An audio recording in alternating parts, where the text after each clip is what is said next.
Merci beaucoup. Oh, that's going to be hard on the television screen, that lighting, but that's okay. Welcome everybody. Bienvenue tout le monde aux séances ordinaires du Conseil municipal de la ville de Westmount pour le 2 juillet 2024. Welcome everybody to the regular municipal council meeting of the city of Westmount for July 2nd, 2024. First of all, I just wanted to thank our community events team for all of the incredible activities. We've had a very busy month of June and the start of July, from the 125th anniversary of the library, the party that they put on, which was a huge success despite rain that was sort of on and off, as well as the Saint Jean-Baptiste party, which did have rain, which did have to go inside, and the Canada Day Bash, which was yesterday, which was full sun and a maxed out pool. So I just want to thank them for taking care of all of the fun stuff in the city, which has been and we have plenty more activities throughout the summer. So I just, a big thank you to them, to the, I know Councillor Roux has been at all of the events, so she may want to mention it as well, but to the councillors and to the citizens and everybody who attends them, I think it's a very unique and wonderful part of our community. And as you can see throughout the city, through all the cones and the traffic diversion and the disruption on the streets, we have a lot of infrastructure work happening right now. Some of the projects will be shorter, so some of the water projects are not quite as long as the full reconstruction projects. The park is coming along, Westmount Park, which is on schedule and on time. And I think we will see Councillor Peart will probably give an update on some of those projects as they get closer to the end, but we do have some significant water projects that are happening now as well. So to ensure that we all get out of here in a timely manner, I'm going to hand it over to councillors to begin their reports. We'll start at this end of the table this time. Councillor D'Amico. Thank you, Madam Mayor. Madam Mayor, I just wanted to make a comment regarding urban planning. I'm receiving a lot of comments, complaints from residents regarding a lack of certainty, a lack of clarity when they're applying for building permits. I'm also of the opinion that if the owner contacts a professional, for example, an architect, and the architect is an expert in their field, and if you contact 5 architects and all 5 architects tell you that if your neighbor has it, then you're allowed to have it, and if every presentation that's done by urban planning brings out that rule, then we should try to incorporate that rule into a new way of working at urban planning. So I think we should relook at our rules at urban planning. I think council should be really looking at this question to add clarity and certainty in the building permits process, and to work with our partners, which are the professionals, which are the architects and engineers in this case. Thank you, Madam Mayor. Councillor Roux. Thank you, Madam Mayor. So I'd like to echo the Mayor's statements about everything that's been organized by the library and special events. And I'd like to thank all the Westmounters who came out on June 9th for the 125th of the library, despite the weather that wasn't very inviting. But I'd also like to thank the staff at the library who did a wonderful job and put together really a magical afternoon, from the Alice in Wonderland tea party with the skit. It was just beautiful. So thank you to them. Thank you to the events team who organized a beautiful Saint Jean-Baptiste. And I must say, I've never been as touched at a Saint Jean-Baptiste celebration. It was really one for all Quebecers. People were of different origins, maybe recently, long time ago, I don't know, but a lot of people looking different. And when I saw the little kids from Asian descent dancing spontanément to the Quebec folk music, I thought, wow, this is the Quebec I dream of, where everybody's proud to be in Quebec and it's celebration for everybody. So thank you to people who came, and thank you for events for putting it together. We're also proud to be the Canadian launch for the TD Summer Reading Club. So that happened on the 20th of June. And I'd like to thank Mark Garneau, who came to read for the children. So another great event put together by the children's department at the library. It was spectacular. And the book this year, which you can read on the Story Walk, is The Darkest Dark, written by astronaut Chris Hadfield. and Kate Filion, and illustrated by the Fan brothers. So we were hoping to have Chris Hatfield, but we couldn't. But Westmount being Westmount, we had Mark Garneau doing it. So it was just wonderful to hear the kids when we announced that they had the first Canadian who went to space that was going to read it to them. You had all these little kids going, anyways, so very exciting. So for the rest of us and the rest of the summer, I encourage you to sign up for the library tours. Even if you feel you're familiar with the library, you will discover all sorts of wonderful things. So you need to register. So on refdesk at westmount.org, as I just mentioned, there's the story walk that you can go see. And then the Gallery of Victoria Hall will have a group exhibition from July 19th to August 23rd. There are summer concerts all summer, so every Sunday, starting this Sunday and on, in the park, so near the lagoon. There's the film club every Tuesday in Victoria Hall, and then there's going to be Shakespeare in the Park, 26th, 27th of July, 2nd and 3rd of August. Anyways, there's lots to do and lots to do for the kids, so please go on the website and have a great, great July. We'll see you in August. Thank you. The best moment, and I've read that book 1,000 times, The Darkest Dark, so it was when he pointed out to the kids the space station, which is at the end of the book, and he said, you know, I actually built that. And they were like, what? No way. And it was a very, very special moment that this young group of kids from Westmount Park School got to experience, and Rosa. But it was pretty cool when he was explaining to them that the illustrations that he was the one who actually built it. So. And he was very generous with his time. It was during the canicule when it was 1,000,000 degrees outside, and he was willing to be out there with the kids during the peak of it. So. Thank you very much, Councillor Roux. Councillor Peart. Thank you, Madame la Mairesse. I'll start with a few updates on the infrastructure projects that are currently underway in the city. The large one on Upper Lansdowne. Les travaux d'aqueduc du projet devraient être complétés cette semaine. Les travaux ont été réalisés dans un délai plus court qu'habituellement, sans embauche majeure, which is great news. Running ahead of schedule. Les travaux d'Hydro-Westmount avancent comme prévu. Les travaux de trottoir ont été complétés entre Edge Hill et Sunnyside. Les travaux de reconstruction de la chaussée débutent cette semaine à partir de Edge Hill. On the Dorchester project, the Hydro-Westmount works are progressing as planned. The sidewalk and the surface works will be starting mid-July. You may have noticed around the city there are some curb cuts that have been happening. Those are the punctual repairs, not full sidewalk reconstructions, but they've been underway largely on, you've seen a lot in the Victoria Village, on Victoria, and other sectors in the southwest portion of the city. There's our simultaneous water rehabilitation projects underway.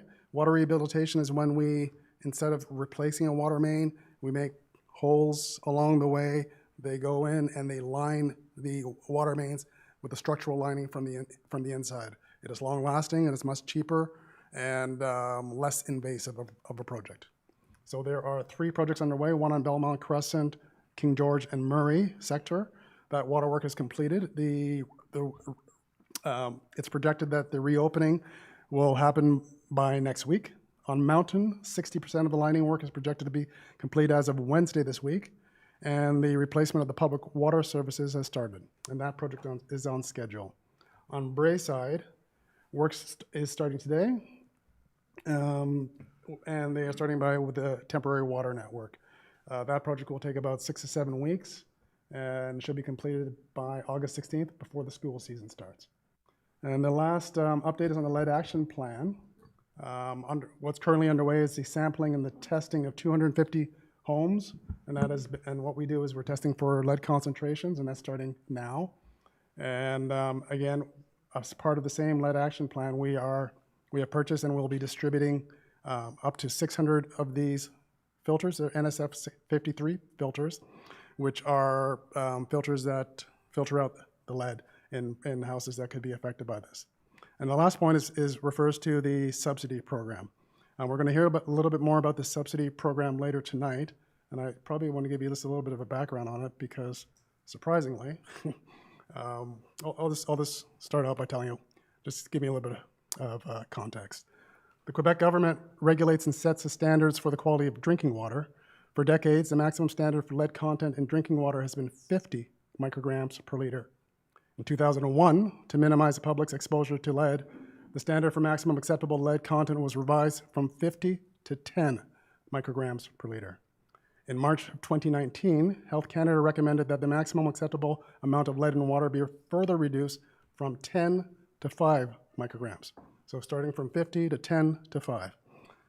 This was adopted by the provincial government in 2020, and as a result of this stricter norm, some homes in Westmount may exceed the revised Quebec standard for lead content in water. Currently, the city is replacing all public water service pipes during capital works projects. Now, this involves the rehabilitation or the reconstruction of water mains. Under the current policy, it is the responsibility of the homeowner to replace a private portion of the water service. We always encourage residents to do so before or after capital projects where the public portion of the lead water service is to be replaced. And as I mentioned before, the city is currently testing up to 250 addresses each year for copper and lead concentrations. This is the minimum amount as required by the MELCC guidelines. Now, these houses that are being tested are typically located within capital work project zones planned for the next couple of years, where water work and service replacement is planned and where there's a high probability of lead. Later today, Council will be advancing a subsidy of 25%, up to $2,500 for the replacement of the private service from lead or galvanized steel to copper. Now for this, we will be setting aside an envelope of up to $500,000 every year, and we're looking at a horizon of about 10 years for this program to be in place. Now, I believe that is the city's responsibility to do collectively what is either impractical or ineffective to do individually. Now, the city is committed to progressively replacing the public portion of the water network. The city has initiated an extensive testing program across the territory. We have been distributing water filters to properties where they are needed. What we haven't done yet is to make it mandatory to replace the private portion of the water service. That would be my preferred option. Now, my house was tested last year and found to have trace amounts of lead in our drinking water. I have a small child, so I take this very seriously. We use water filters. At some point, I will be replacing the private portion of our water service. I will be doing it at my own cost because I don't expect this to be subsidized by my neighbors. And for all these reasons, I will be voting against the public subsidy of the lead action program later today. But I fully support its objective, and the objective should be to minimize the lead content in our water service. Thank you. Thank you, Councillor Peart. I think we can all agree that we all want to get to the same place where we have had long discussions, debates, however you want to put it, meetings within GC about how we get there. This is obviously a very complicated issue for a city that's 150 years old. And what we have seen when we do reconstruct roads is a very low uptake. It's getting better, but it is nowhere, it's nowhere near 100%. When we redo roads, we have, we've come a long way, but we've had years where 11% of the street redoes their water intake. While it's a much more efficient time to do it, the road is completely dug up. There's accessibility. We work with the contractors to make sure that the contractors that will do this conversion on the lead intake pipes can come in. We'll have time to do it, and we still don't have 100% buy-in. So there's no perfect way to get to this. I think we all agree also that the provincial government should be picking up some of this tab, but this is how we are addressing this now, and this is not to say we won't evaluate, change course, deal with things differently as this issue comes to fruition. Montreal is dealing with this in a different way, where they are making it mandatory that you have to do it, but they're also not having a lot of people do it. So anyways, this is, so I completely respect your decision, and I thank you for explaining that. And you will see that on the agenda later tonight that Councillor Bostock is passing. Councillor Bostock, do you have an update? Just a quick update. If you haven't been up to the summit look out recently, we have new beautiful planters up there that are going to be filled with beautiful, beautiful flowers soon, probably in the next day or so. We are doing repairs on asphalt on the Olivier alleyway and on the boulevard, and we're doing our sort of regular maintenance of our signage and signals and all that sort of thing while the weather is nice. We are doing also the collection of green residue, so if you're gardening or whatever, you can put that out on the front curb and Public Works will come and pick that up. And our usual cleaning of streets. So our Public Works team is out in force everywhere, doing everything that they can to make our city beautiful and functional, and I am very grateful for that team.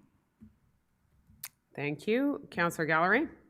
Thank you, Madam Mayor. Good evening, everyone. I'd like to start off and talk about, sorry, my chair is very far.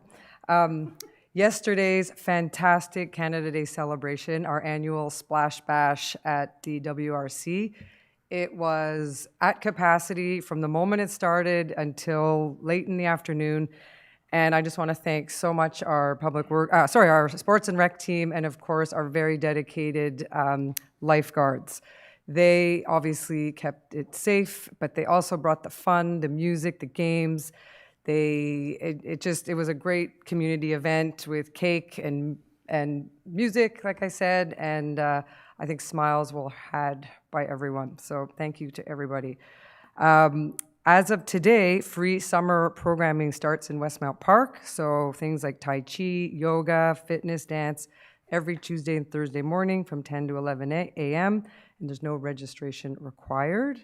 You may have seen a lot of kids running around in the park. Summer camp is underway and they look like they're having a blast. I'd also like to thank our very dedicated counselors. Regarding the WAG, a quick update that due to a delay in equipment, we will be reopening hopefully in the next 2 to 3 weeks. So we apologize for the delay, but it was very much out of our control. As Councillor Bostock said, the Public Works team's been very busy. You can see plantings have taken place pretty much everywhere. We are getting finally to the Lexington and Grosvenor plantings. Again, slight delay, but we've been busy and beautifying the city's streets and parks.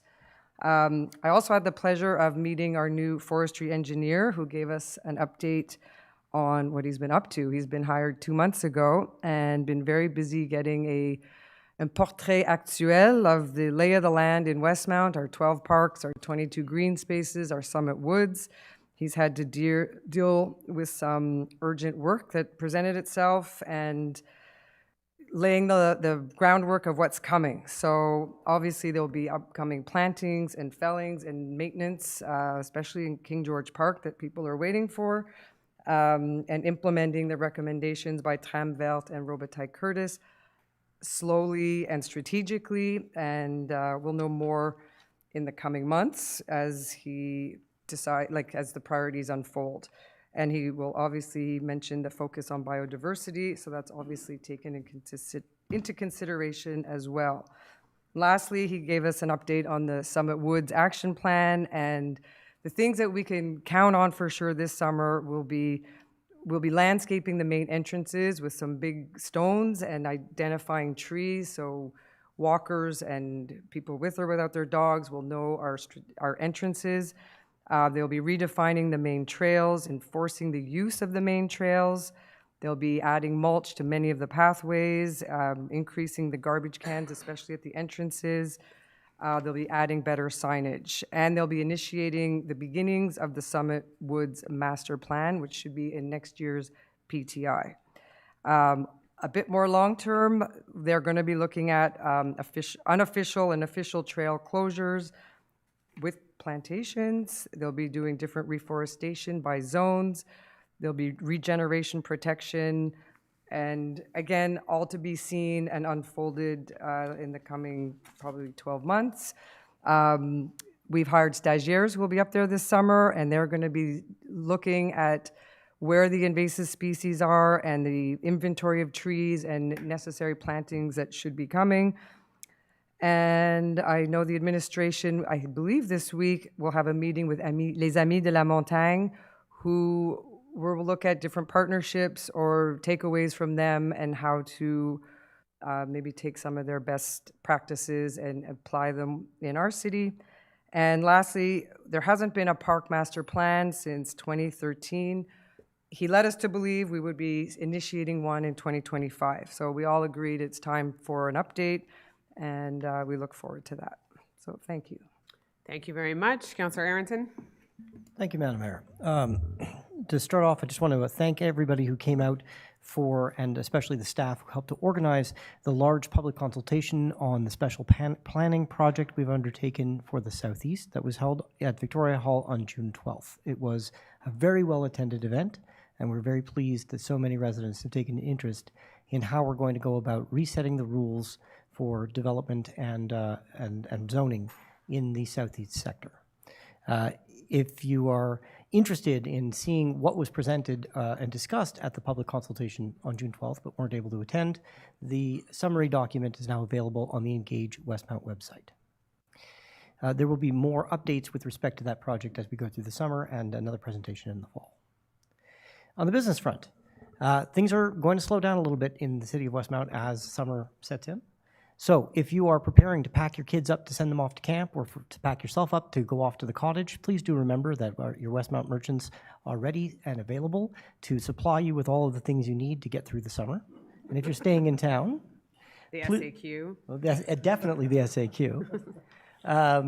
As well as if you're staying in town, do remember that we've got a number of beautiful terraces that are open and restaurateurs who are ready, willing, and able to welcome you and your guests to have a delightful time in Westmount if you're staying in the city for the summer.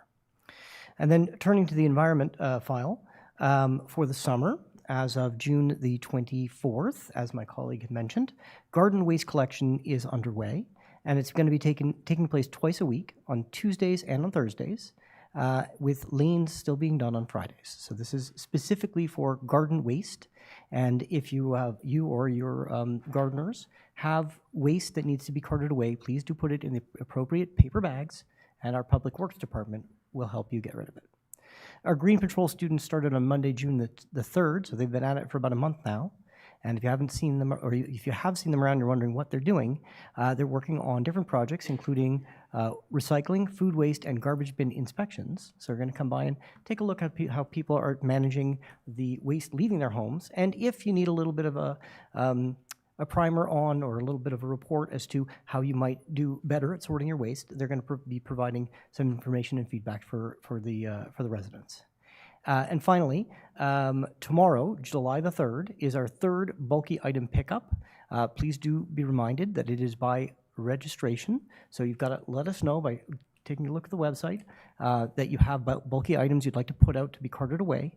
And our Public Works teams will assist you in making sure that that stuff is properly disposed of. And with that, Madam Mayor. Thank my you. report. Councillor Kez?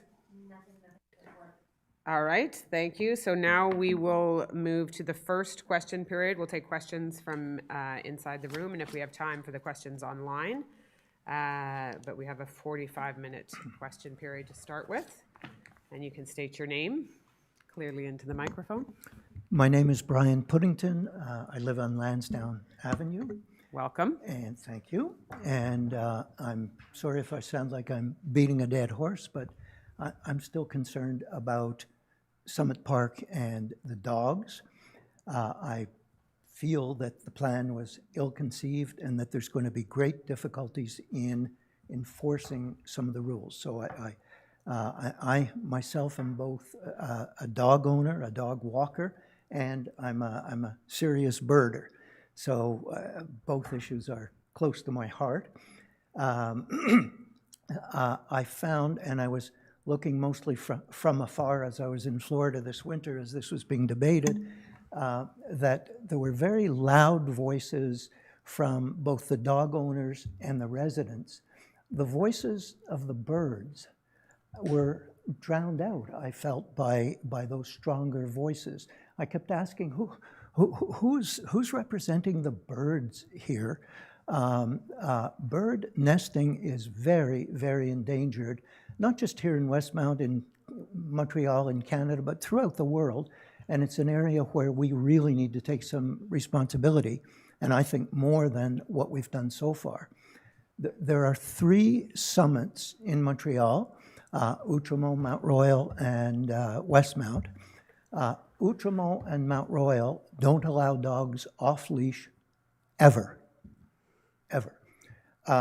In planning this, I obviously wasn't sitting with you people behind the scenes, so I don't know, did you, and I know you're going to be, but did you consult with our friends, les Amis de la Montagne, who are also stewards of a delicate environmental area, or the Audubon Society, or the Morgan Arboretum, people who have extensive experience in this field.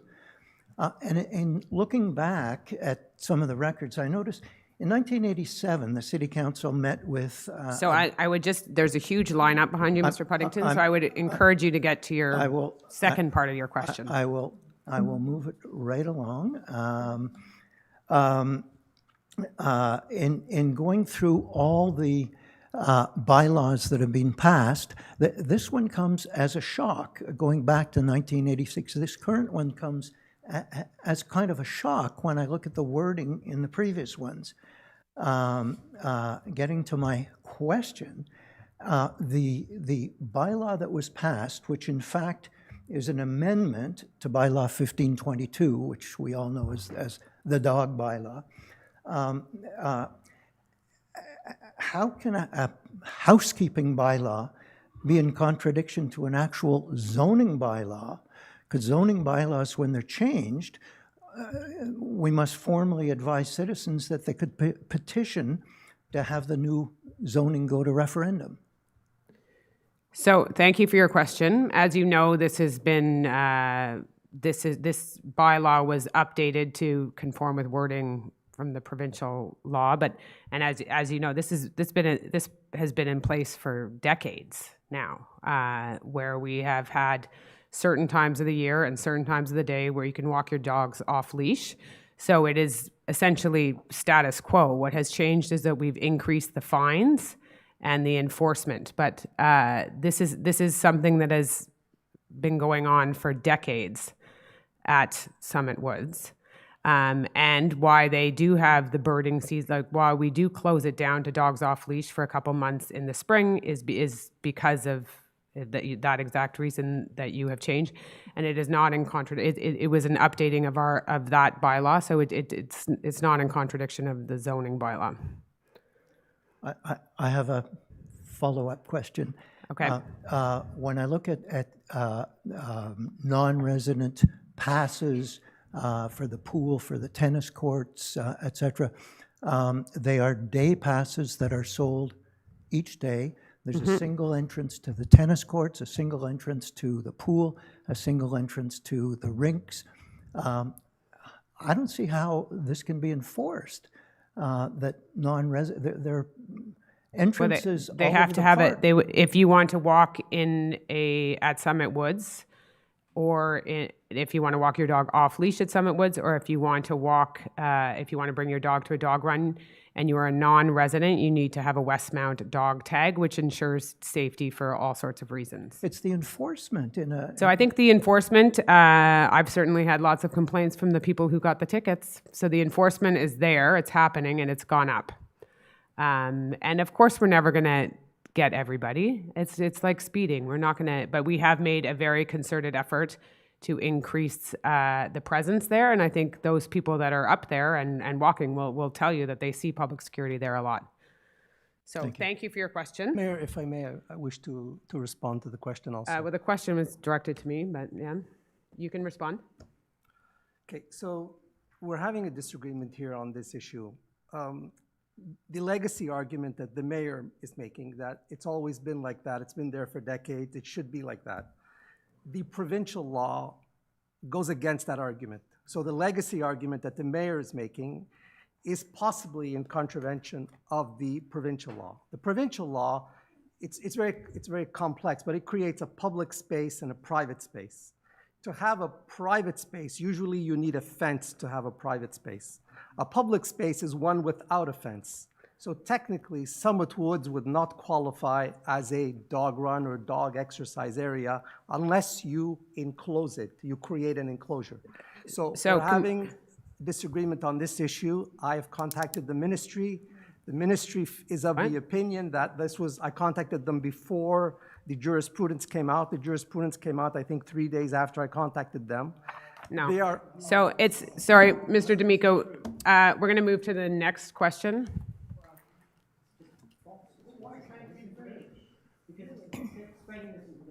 well, I contacted the ministry on Tuesday. The jurisprudence came out on Friday. I have a copy of the jurisprudence.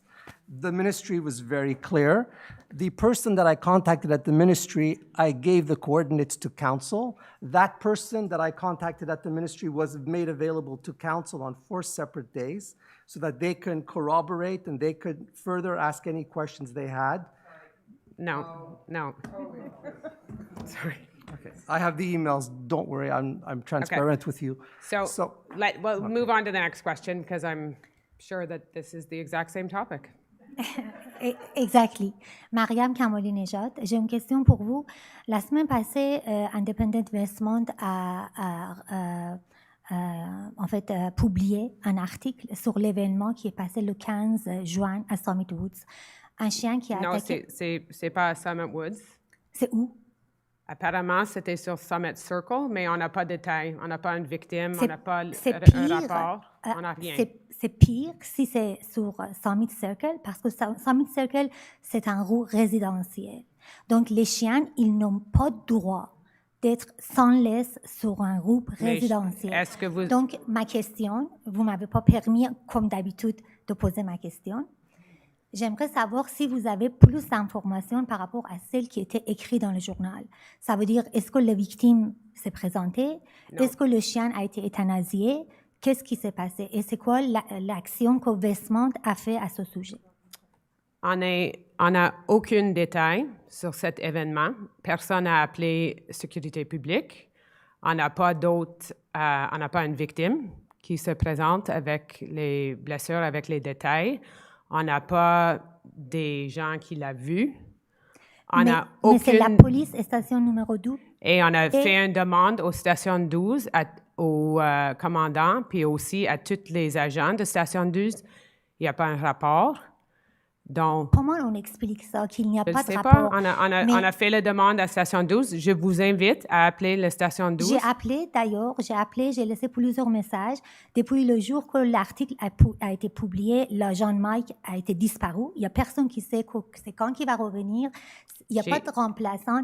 En tout cas, donc ça, c'était ma première question. Je n'ai pas d'autres détails pour vous, parce que si c'est un chien avec un permis de Westmount, le permis Nous, on n'était pas, je ne sais pas. En fait, c'était nos résidents de Westmount, en tout cas. Et, comme c'était mais rapporté comment est-ce que dans vous savez ça? C'était rapporté dans le journal. C'était rapporté dans le journal. On n'a aucun détail du SPVM sur ce sujet, malheureusement.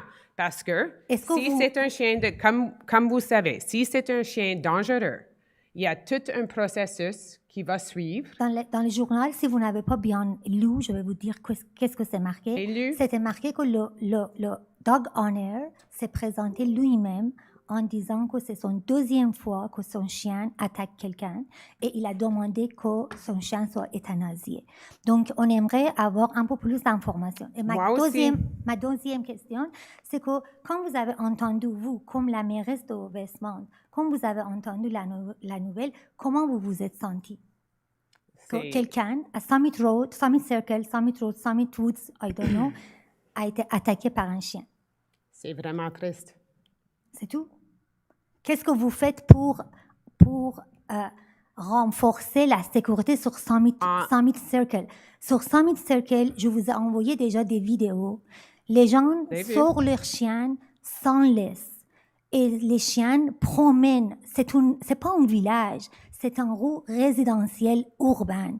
il faut que les gens qui viennent soient respectueux.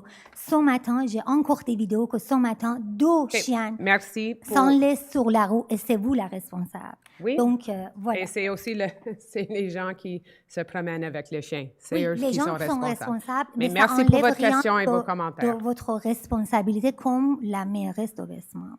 Merci pour vos commentaires. Next question. Hi, I think Hello, Diana Ms. Anderson. Yes, I have a letter in Or the Dr. Anderson, I should say. Oh, that's okay. We don't need to be formal. I have a letter in the Independent today, and I did submit a virtual question, but I decided to come in person. I am representing a number of parents of young children of Westmount who couldn't be here because of toddler bedtime hour. I get a little vacation tonight for half an hour. The pool and accessibility. So I am a geriatric expert and specialist. I advocate all the time for older adults who I believe are a special demographic and should be inclusive for all amenities, but I think that children under 5 are being missed at the pool. A number of us parents cannot find a time to bring our children because toddlers, and I'm not talking about all children, but really young, the youngest of the young, the little children who are napping and nursing and preschool. The pool is unavailable in the mornings. There are structured swims, a reservation lap swim on the weekend. The pool is unavailable during senior swim and adult swim. Children are asked to leave. They are even asked to leave the separate splash pad. So I'd like to ask that we do a trial this summer and open up the splash pad at least to young children under 5 at all times of day, especially during the summer when it's hot outside and these children need access to exercise and daylight. There's also clinical data to show that older adults and young children together in close proximity in public places is beneficial for everyone's health. And I've heard through the grapevine noise is a concern and what children do at a pool, screaming and yelling, but this is a public pool next to a park, next to a road, there's sirens, there's lots of noise. And I just think that we need to be inclusive for all age demographics in Westmount. So thank you for your question. And I agree with you. I've been following this issue, and obviously when the pool first reopened, I had a lot to say about accessibility for families. And trying to make it as accessible to as many people at one time. What there was at the time, and there continues to be, so just because it's not getting asked here doesn't mean it's not being asked of us, is a real push to have no kids in the pool. And to have, we had at certain times, to have more senior swim, to have times when, there's a push then also if like you have a Separate pool, this is the yeah, splash. I know. So yeah. The two issues are very linked, obviously, because the separate pool, the kiddie pool, requires, even though it's shallow, it requires lifeguard duty as well. So it's managing the staff as well. But our intention and our direction has always been to make it as accessible as possible. If we can tweak that somehow, with keeping everybody safe, obviously, with all the lifeguards that are needed, I would be open to that. But I adamantly believe in making it as accessible to everyone as possible. And when there are rope lanes in and seniors can swim there, I also think that the pool should be filled on the other side with kids. Don't expect quiet time at Westmount Pool and public swim hours is what I would say. And it's really trying to slice up a pie that has a lot of demand on it, but I'll let Councillor Gallery answer as well. But Also I appreciate... underwater, I'm not sure that you can hear a lot when you're underwater, but another issue. I just Sorry, think I have something to add to that, because I spectrums. think as a community, we're trying to strike the right balance between all our users. So the morning, as you know, is our lap swimmers and our lessons. So our lessons are, all our lifeguards are working during the lessons, and then it's adult swim is adult swim. So basically the pool is available to everybody, especially the young, for the splash pad from noon onwards, except for 2 slots of adult swim, I believe, on Tuesday and Thursday afternoon. So I hear you. I think the administration's tried to find a time that would, but I don't think having toddlers there all day, every day is the answer, because we have 3 other splash pads that are available to everybody as well throughout the One city. at the pool is quite different from a splash pad, and the Westmount Park splash pad is too unsafe. I won't take my child there until we renovate it. But that's why the mornings, Toddlers nap between unfortunately, 11 and 4, and then they go to bed at 7 or 7:30. So there really just isn't a time when, and I have a number of parents, I'm happy to put together a petition and try to do a trial. I think we could try it. we have the dolphins in the morning, and they're they take up, But the separate pool, this is not the pool, this is I the separate. understand. Could we do a? It's, leave it with us to see if there is something that we can do. If there's some rejigging somewhere, I'm not promising any, it's all about lifeguards, right? And then we'll get to this at the end of the summer when it'll be, Can we just hire another SAGEP student? if you've A been lot of them following. sit under the picnic table. I think if They're you've all been- eating takeout, reading books. There's at least 4 or 5 of Well, them that's, always they work rotating. hard. That's not, I realize that they I think work if hard, but you'd be they're- interested in following some of the media about pools that haven't been able to open because they don't have lifeguards. So we're lucky that we have a full stack of lifeguards. But leave it with us and we'll see if we can readjust something. I wouldn't say that it's going to be from 7 in the morning till 10 at night. But if there is something, if there's something that we can do, we will definitely look at it. We want people in the pool. Like yesterday is the best day when the pool has a lineup. That's what we want. Thank you. Thank you. Maxine Cutler, Lansdowne Avenue. Good evening, Madam Mayor and councillors. I'll be brief. Madam Mayor, you have said that you relied on legal advice regarding the mise en demeure served on Westmount about that famous amendment to the dog bylaw. My question to you is, did that legal opinion that you relied on explain how the courts deal with exceptions and undefined terms in legislation?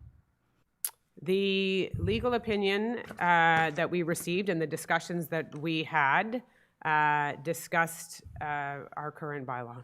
It discussed your current bylaw. Did that legal opinion expressly recommend that you could solve the compliance issue by defining Summit Woods, an official bird and flower sanctuary, as a dog-run facility? Did it expressly recommend It that? is a dog exercise area. But it expressly recommended that you do that you define Summit Woods. Doesn't it doesn't a legal opinion is just that, a legal opinion. Well, what did I'm asking you a yes or no question. I don't have it specifically in front of me, so I'm not going to read to you from verse. But thank you. And your next question. In the interest of transparency, may we see that legal opinion that we paid for? Any documents that you want, you can go through access to information, but our legal opinions are protected under the law. Madam Mayor, if I may Thank you for respond your to the question. Thank you. Madam Mayor, if I would may like to hear respond. Councillor D'Amico. So the person I spoke to at the ministry had this to say regarding that. So I asked an expert in the field. I'm allowed to rely on an expert. In fact, the DG of the city sent an email to us making this expert available to all the councillors, just to tell you that I'm talking to an expert, not a clerk or a technician. So I'm talking to an expert in their field at the ministry. The person is requesting for the city to have done its due diligence on this issue. It requires 2 documents, 2 letters of confirmation. One from the insurance company that in case of a claim, so in case the lady that got hurt or the man who got hurt makes a claim against the city, the insurance company will cover us. If we don't have that letter of confirmation, it's sort of like saying your bylaw, there's something wrong with it. But it also Madame puts Legrafière, do you want to address the insurance issue. If we don't get that letter of Okay. confirmation, then I would like to hear technically- Councillor D'Amico. It is my right. So technically, according to the official at the ministry, if we don't have that letter of confirmation from the insurance company and there is a claim and the insurance does not cover us, then you, the taxpayer, is on the hook for that. Yeah, Then the second letter of confirmation he said we should get is from that law firm that gave that legal opinion, because that legal opinion was given way before the jurisprudence that came out, which is a 70-page court decision. That was after. The jurisprudence came out after. And that bylaw that we passed, the legal firm did not have access to that bylaw. So the ministry asked for a second letter of confirmation from the legal counsel that law firm, so counsel was diligent in that it used the legal opinion to render it, so counsel was diligent. I'm not saying counsel was not diligent. But you're avoiding my question was, did they specifically recommend that you would solve the compliance issue by defining Summit Woods as a dog-run facility? So the person at the ministry is of the opinion that legal opinion is really worthless today without a letter of confirmation from that law firm that legal opinion can be relied on today after jurisprudence has come out. Even in before that case. jurisprudence, even before jurisprudence. When I talk about statutory interpretation, about exceptions, and undefined terms in legislation, the jurisprudence is clear. I referred the question to the city's Thank legal you. counsel. Next question. Alors, je m'appelle Patrick Bernard, 251 Melville. I have a question for Madam Mayor. I sent all members of council an article that appeared in Westmount Magazine. It's by Emma Desplan. She works with OUVERTURE. She's a professor at Concordia. The title of the article was Westmount Summit Woods is a Bird Sanctuary. The city must act to protect the park's flora and fauna. I've been watching this kind of stuff for a long time. This is a very unusual article. It ranks right up there with the letter of the 200 scientific people in Le Devoir about the Technopark issued last summer. And I sent you, Madam Mayor, and all members of council both of those documents. Today I was at Dawson College. I was invited to go there to talk about biodiversity. And the truth is that biodiversity is in danger on our island. Won't go through all the places where it is in danger. Very glad to hear that attention is being paid to Summit Woods. So, Madam Mayor, I would like to ask you, since I did send you this article so that you wouldn't be surprised by a question, Emma Desplan in the article says, Summit Woods, therefore, really is unique in the city as a reserve for biodiversity. I would take it, Madam Mayor, that you agree with that, do you not? I agree that Summit Woods is definitely unique in Westmount. It is special, adored, has been made very clear by the attendance at council meetings. I think what Councillor Gallery had updated on before, that there are invasive species up there and that they are being dealt with the new arborist and our new parks team in dealing with that, and that we're spending some time and focus on how we can better support the biodiversity of Please forgive Summit me, Woods. but the question was, do you agree with the description of Summit Woods as a reserve for biodiversity? You didn't answer that.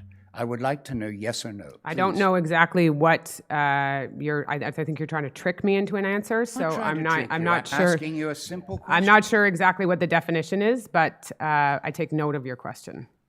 Okay. Thank you. Do I get another question, or is that, have I exhausted my No. quota? Mr. Barnard, you have not exhausted your question. Okay, thank you. Let me just, it's more of a statement. Let me just say to all of you, okay? I've been watching this develop in various jurisdictions in Montreal. And there's just no way, unfortunately, that this issue is going to go away for you. What Emma Desplan, Professor Desplan, says in the article is absolutely true. Summit Woods is an uncut forest. There's no other place in Montreal like this.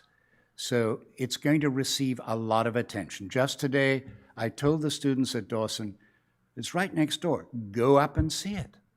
Take a look.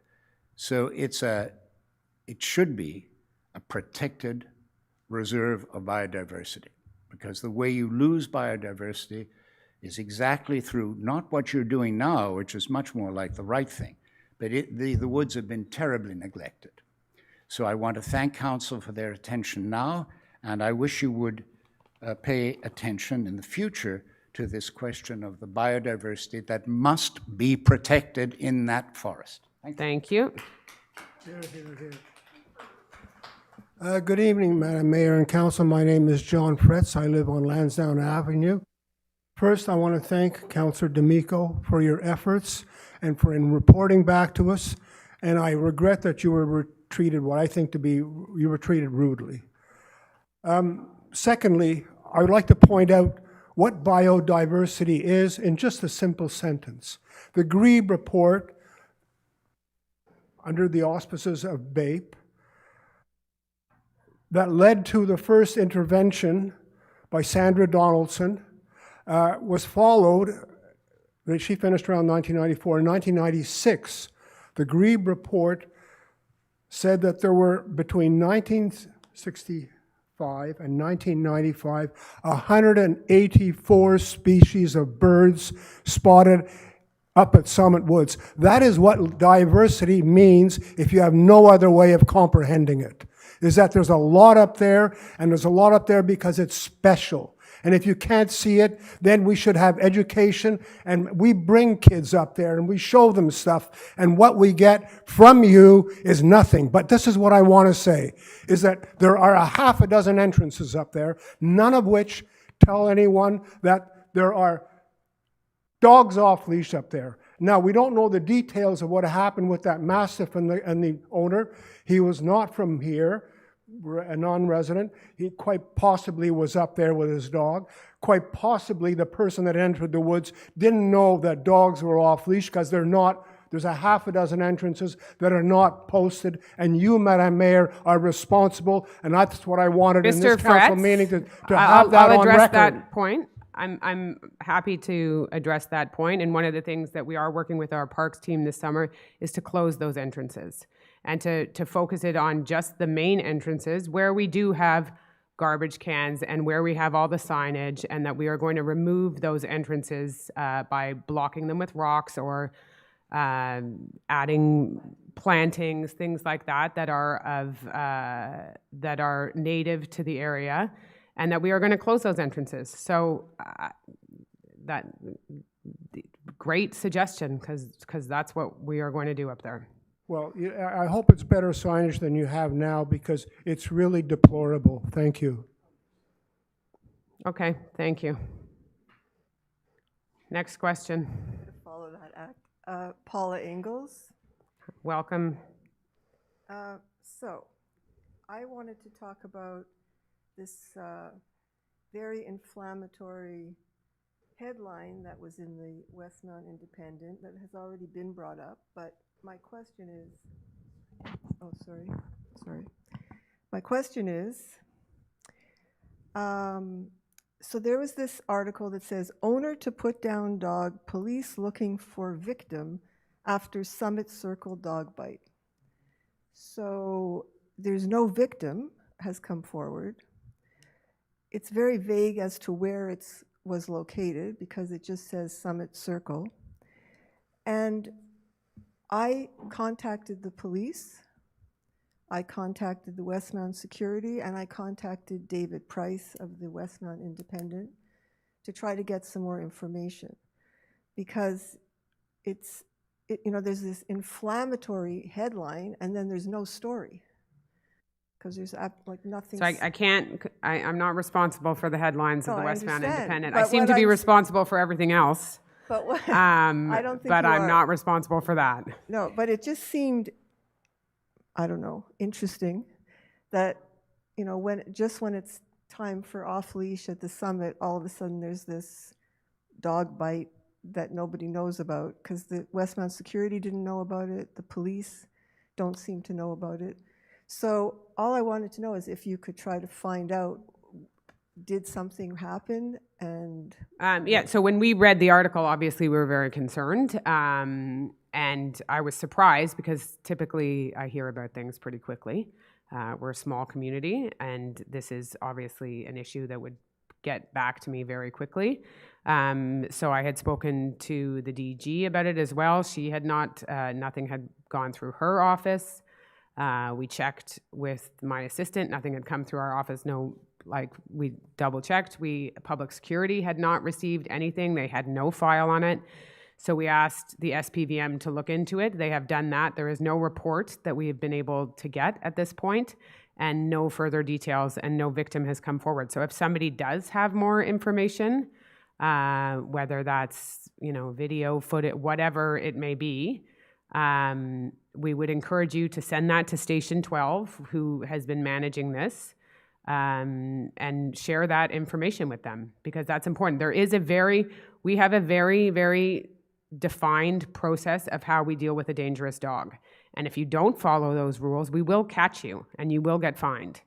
And we do have a few dangerous dogs in the city, and the law is very clear, and whether it's a dangerous dog listed by the province or the municipality, In the case of municipality, we will pass a bylaw where we list the name and everything and all of this, and you cannot walk your dog off leash. It has to wear a muzzle. It has to be walked by an adult. You have to have an enclosed fence, and you have to have notification on your door very clearly that a dangerous dog lives there.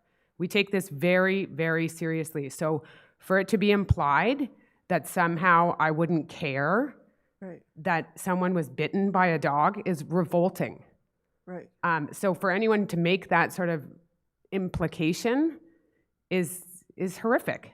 We take it very, very seriously. And I was part of the council that passed that dangerous dog legislation. And I think that's just a common sense thing to do. So thank you for raising it, but I wish I had more information for you. I don't. And nobody else on council does either. And we're hoping, our Director of Public Security is here. He's been checking with the SPVM all day. As of like 7 tonight, we still didn't have a report.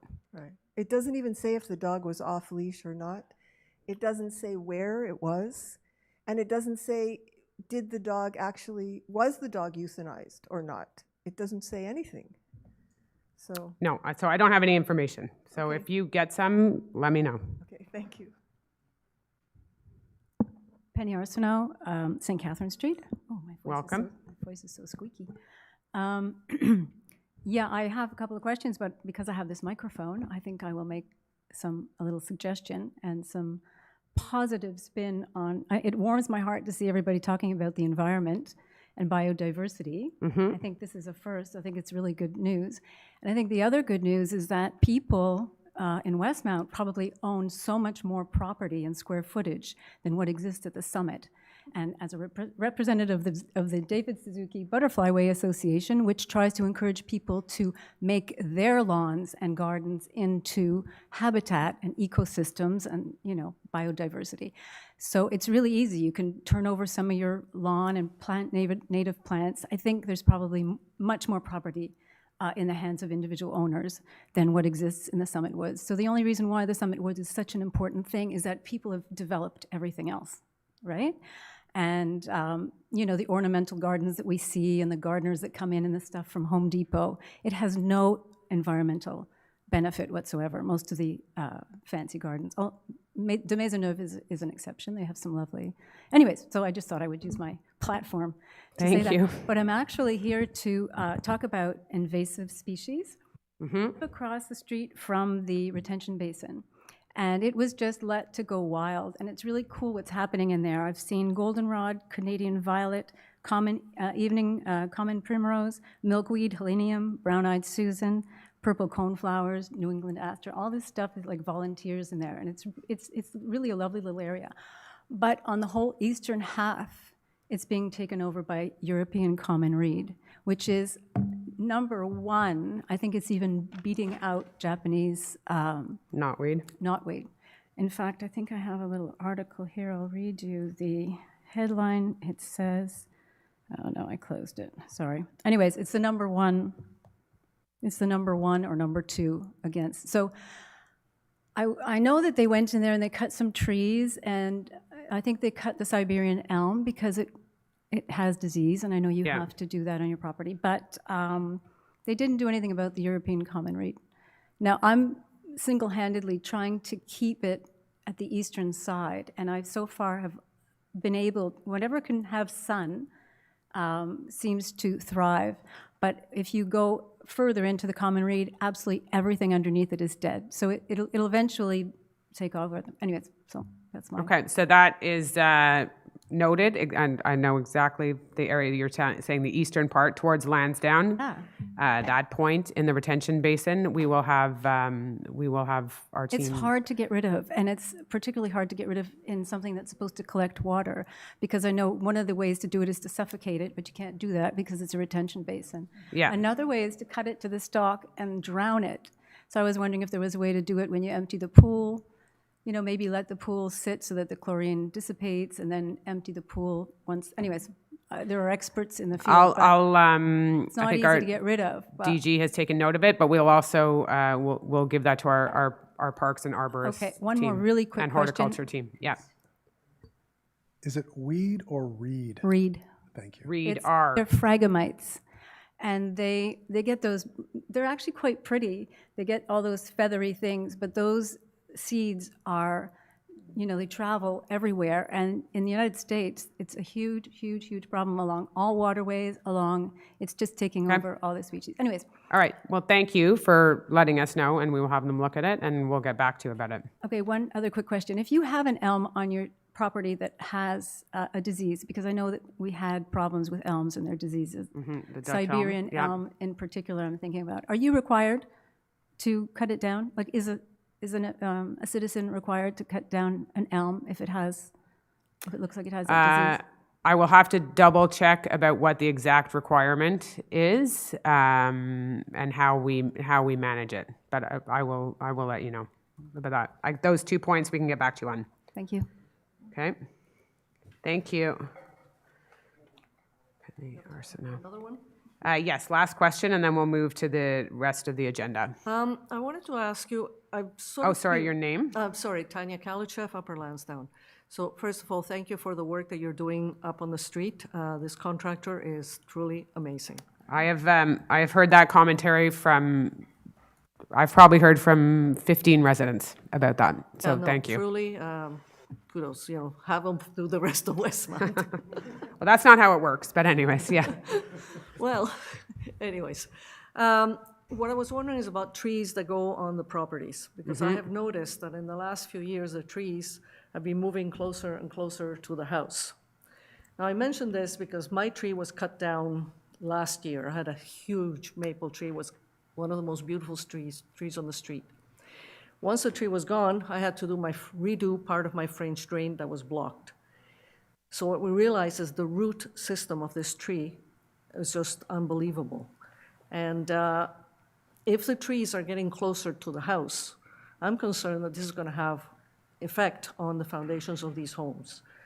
Many of them, I mean, are stone foundations, but like say on Upper Lansdowne, most of them are concrete. Concrete has a certain lifespan. And these roots going in there, I think it should be studied to see what trees we can plant and the distance too, so not to have our foundations degrade more.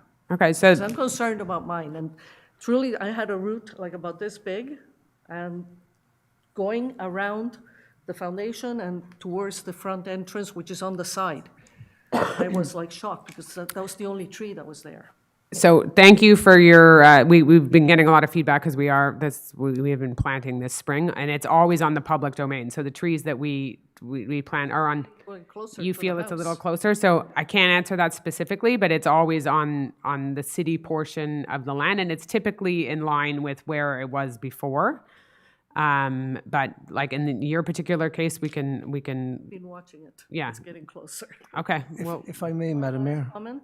Sure. So if I can make one suggestion, sometimes you may have access to the French drain, and sometimes a plumber will put the camera inside so they can see if there's an obstruction of the French drain. No, I did the... You did the camera, and it came out, you saw the French drain was blocked for another reason. All right. But, you know, right now, you can go up and look at it. The lawn has been destroyed when they did that, and I didn't redo it just to make sure, you know, because of the work that's happening on the street. Yeah. And this is when you can see the roots, and it's insane. I've never thought it would be that bad. I have to redig and then put more soil in. I hope you're changing your lead intake. It was done many years ago. Good. I've lived there over 40 years, so this was done good. A long time, the last time you guys redid. And there has been no change in policy on the tree. When we take down a public tree, we put one back. We need our streets. We need to protect our canopy. We need our streets lined. Do we have a choice of tree? Yes. Yeah. There's typically a choice within a range. Yeah. One that does not have the. Yeah, within a range. It's not just one. There's and they'll work with you. They give you a notification when the tree is coming, and the team from Public Works will work with you to pick the tree. One comment about the dog issue, because I'm a dog owner, and I do walk the dog on leash when it's leash time and off leash. When I went on leash, there was 5 o'clock, between 5 and 6 o'clock, there was nobody up there. And to be honest, I did not feel safe. Because I felt if I fall, there's nobody around. There were no dog walkers. There were no regular walkers. So it's like, what's the point? You know, these people are complaining about the dogs, you know, off leash or on leash, and there was nobody there. Thank you for your, No. thank you for But your the other- feedback. I lost track of what else I was going to say. Trees, The part of dogs, the problem- construction. No, but part of the problem up there is also the human aspect. And nobody is saying anything about the humans that don't respect the summit. Like the ones that take, well, the kids with these little cars all over the place during nesting season. They're the ones on the bikes, there's the one who are smoking pot, there's the ones who are smoking, they're the ones who leave their junk, food all over the place. What about them?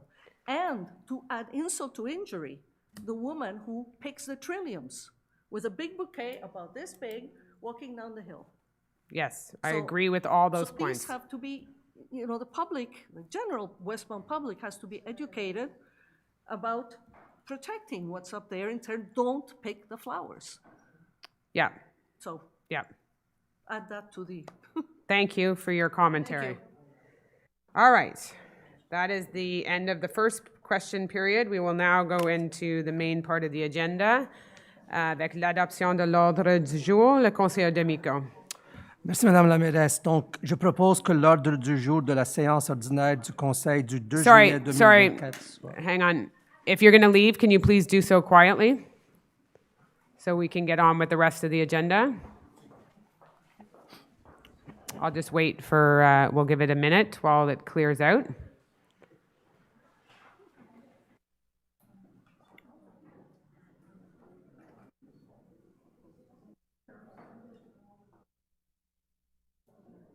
Okay, I think we can hear now. Donc, le premier, l'adoption de l'ordre du jour, conseiller D'Amico. Merci, Madame la mairesse. Donc, je propose que l'ordre du jour de la séance ordinaire du Conseil du 2 juillet 2024 soit adopté. Merci, appuyé par Madame Bostock. Tout en faveur? Confirmation of the minutes again is Councillor D'Amico.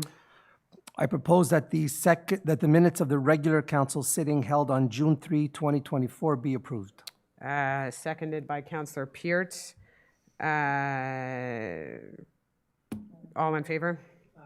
Carried. Item 6 is reports to council, correspondence. Les documents suivants sont déposés, des résolutions de différentes municipalités en lien avec la demande d'appui pour la révision de la loi de la fiscalité municipale pour les taxes de la Sûreté du Québec. 6.2, c'est Madame Roux pour Monsieur Chamy. Le rapport de la main-d'œuvre. Pardon. Le rapport de la main-d'œuvre pour le mois de mai 2024 est déposé. Merci beaucoup. 6.3, Monsieur D'Amico. Merci, Madame la mairesse. Donc, la liste des paiements pour le mois de mai 2024 est déposée. Merci. 6.4, c'est Madame Roux pour Monsieur Chamy. Oui. Conseiller Roux. Alors, conformément au règlement 1505 sur la délégation de pouvoir à certains employés de la Ville de Westmount, la liste d'autorisation de dépenses pour le mois de mai 2024 est déposée. Merci beaucoup. 6.4, c'est Monsieur Conseiller D'Amico. 6 points, I got 6.5. List of duties. 6.5, je m'excuse. Okay. Thank you, Madam Mayor. The list of duties on transfers for the month of May 2024 are tabled. Thank you. 7 is item number 7. Yes, Councillor Gallery. Thank you, Madam Mayor. It's right here. I move that the City of Westmount accept the offer of settlement made by the defendants in the amount of $300,000 in capital, interest, and costs, that the Director of Legal Services, or in her absence, the Assistant Director of Legal Services, be authorized to sign for and in the name of the City of Westmount the settlement agreement and release in consideration of the payment of the sum of $300,000 in capital, interest, and costs. That the Director of Legal Services, or in her absence, the Assistant Director of Legal Services, be authorized to sign all documents necessary to implement the settlement agreement and release, including any notice of out-of-court settlement. Thank you very much. A seconder on this will be Councillor Aronson. This is dealing with an issue that we've dealing with for the past couple of years, and it is some work that needed to be done on the pool after it had been built. And we did the work and have now come to this agreement with POMERLEAU that And so that is good news, that is settled. So seconded by Councillor Aronson. All in favor? Carried. Item number 8, subsidy program replacement of private-led water services. This is the issue that had been discussed earlier by Councillor Peart. It will be Councillor Bostock who moves this. I move that the council approves the subsidy program for the replacement of lead or galvanized steel water pipes on private property and the eligibility criteria as proposed in Decision Summary 2024-2284, and that the council appoints the engineering department as the competent authority for the implementation and administration of the lead subsidy program and designates it responsible for determining the eligibility of applications received under the program, and that council approves an envelope amount of $500,000, no taxes applied, for the subsidy program for the period from January 1st to December 31st, 2024, and that the subsidy program will come into effect August 1st, 2024. Thank you very much. A seconder on this will be Councillor Gallery. Do you want to, I think this has been discussed. Do you want to add anything else to it? No? No, I've raised my voice. No. So it's all in favor? Carried. Against? Councillor Peart. Item is moved. Item number 9, request for proposals, bicycle plan for the territory of the city of Westmount. And this will be Councillor Aronson. Thank you, Madam Mayor. Whereas the last bicycle network planning exercise adopted by the City of Westmount was in 2013. And whereas the city wishes to award a contract for professional services to create a bicycle master plan for its territory. And whereas Vélo Québec offers technical advice to municipalities and government agencies on planning and design of cycling infrastructure. And whereas a request for proposals was sent to the nonprofit organization Vélo Québec for a master plan for the City of Westmount, and that in accordance with Bylaw 1556, according to contract management, the declaration concerning the measures taken to ensure the rotation of co-contractors is tabled at this meeting. And whereas Vélo Québec has submitted a proposal in the amount of $49,215 before tax for the development of a bicycle master plan for the city. And whereas under the Cities and Towns Act, CQLR Chapter 19, it is possible to award this contract without a call for tenders. I move to authorize the expenditure in the amount of $51,669.60, including tax credits, for the development of a bicycle plan on the territory of the City of Westmount. And further, to award Vélo Québec the contract for this purpose in accordance with its proposal for a maximum amount of $56,584.95, including taxes, the whole in conformity with the contractual documents of the request for proposals. And further, to authorize Tom Flees, Principal Director of Project Implementation and Territory Management, to sign on behalf of the City of Westmount the service proposal submitted by Vélo Québec. And finally, to allocate this expenditure in accordance with the financial information included in the decision-making file 2024-2312.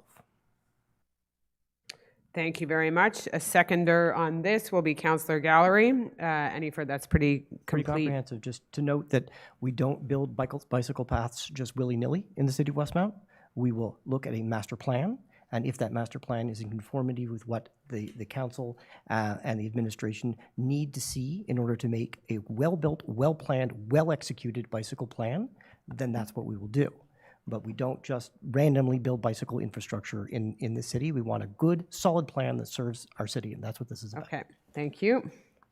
The next item is... We need to vote, Madam. Oh, so it's supported by Councillor Gallery. All in favor? Aye. Carried. The next item is item number 10, is also Councillor Aronson. This is appointment compensation consultant, human resources. I'm going to dispense with the whereases with this Yes.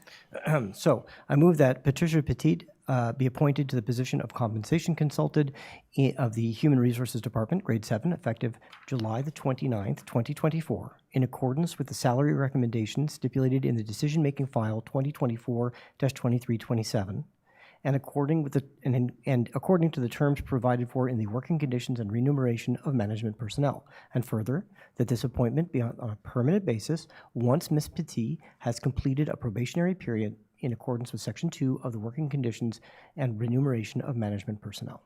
Thank you very much. A seconder will be Councillor Bostock. Welcome to the team. Yep. All in favor? Aye. Carried. Again, another nomination. Item number 11, numéro 11, c'est le conseiller PREMIÈRE, c'est nomination chef de division de permis et inspection aménagement urbain. Merci, Madame la Mairesse. I move that Mohamed Mubarak be appointed to the position of Head of Division for Permits and Inspections of the Urban Planning Department, Grade 8, effective August 5th, 2024, in accordance with the salary recommendations stipulated in the decision-making file number 2024-2329, and according to the terms provided in the working conditions and remuneration of management personnel. That this appointment be on a permanent basis once Mr. Mubarak has completed a probationary period in accordance with Section 2 of the working conditions and remuneration of management personnel. Thank you very much. A seconder will be Councillor Gallery. All in favor? Any other further comments? No comments. Always welcome to have new faces on the team. All in favor? Carried. Item number 12, numéro 12, c'est nomination contractuelle directrice bibliothèque et événements communautaires. Conseiller Roux. Oui, alors je vais dispenser les attendus que je donnerai une courte explication à la fin. Alors, je propose que Lauren McLean soit temporairement nommée au poste de directrice de la bibliothèque du service de la bibliothèque et des événements communautaires grade 4 à compter du 15 juillet 2024 jusqu'au mois de septembre 2025, conformément à la recommandation salariale contenue au sommaire décisionnel numéro 2024-2328 et selon les modalités prévues aux conditions de travail et rémunération des cadres. Que Mme McLean doit compléter une période de probation conformément à l'article 2 des conditions de travail et rémunération des cadres. Ça vous l'aurait donné en beaucoup plus de détails si je vous avais lu les attendus que. C'est une bonne nouvelle pour notre directrice, Mme Anne-Marie Lacombe, qui sera absente en congé de maternité. Alors, c'est pour combler le poste pendant qu'elle sera absente. Merci beaucoup. C'est appuyé par conseiller Gallery. Et bienvenue encore. All in favor? Carried. Again is Councillor Roux. Encore, Madame Roux. Numéro 13, nomination temporaire chef de division événements communautaires. Okay, this one I will read in English.